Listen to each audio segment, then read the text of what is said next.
નમસ્તે મિત્રો, સ્વાગત છે અમારી ચેનલ ઓલવેઝ હેપીમાં। મિત્રો, જો તમે નવા હોય તો સૌપ્રથમ અમારી ચેનલને સબસ્ક્રાઈબ કરી દેજો, જેથી આવનારા હરેક વિડીયોની નોટિફિકેશન સૌપ્રથમ તમને મળી રહે। તો મિત્રો, આજે આપણે જોઈશું વિડીયોમાં પેગોડા। પેગોડા તમે નામ તો સાંભળી જ હશે, અને એ જે પેગોડા મંદિર જે બી કહો એ તમે જોયા જ હશે। તો આપણે એના વિશે થોડીક વિસ્તૃત માહિતી લઈશું।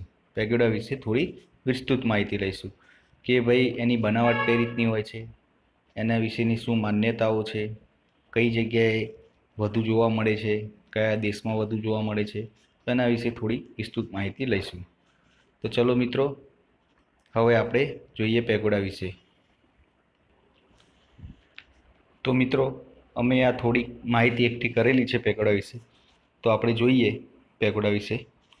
તો પેગોડા એ બૌદ્ધ સ્તૂપનું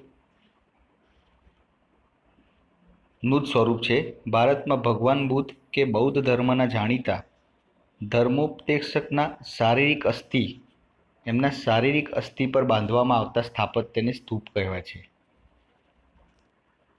ભારતની બહાર ચીન, જાપાન, મ્યાનમાર અને અગ્નિ એશિયાના દેશોમાં બૌદ્ધ ધર્મનો પ્રસાર થયો ત્યારે ત્યાં પણ સ્તૂપ બાંધવાનું શરૂ થયું, પરંતુ સ્તૂપના અંડે ધીમે ધીમે ઊંચાઈ સાધી, તેથી તેનો આકાર મિનારા જેવો થઈ ગયો। આવું સ્થાપત્ય પેગોડા તરીકે ઓળખાય છે।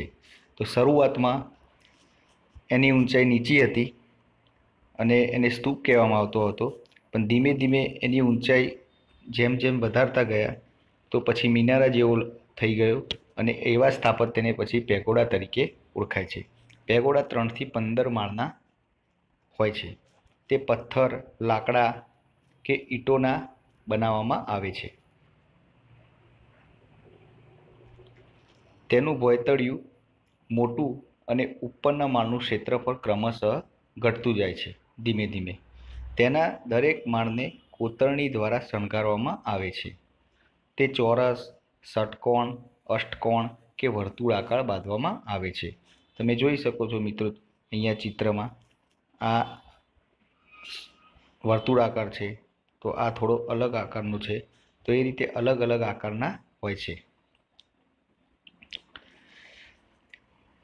તેના ભોંયતળિયે અસ્થિ, પ્રતિમાઓ વગેરે રાખવામાં આવે છે।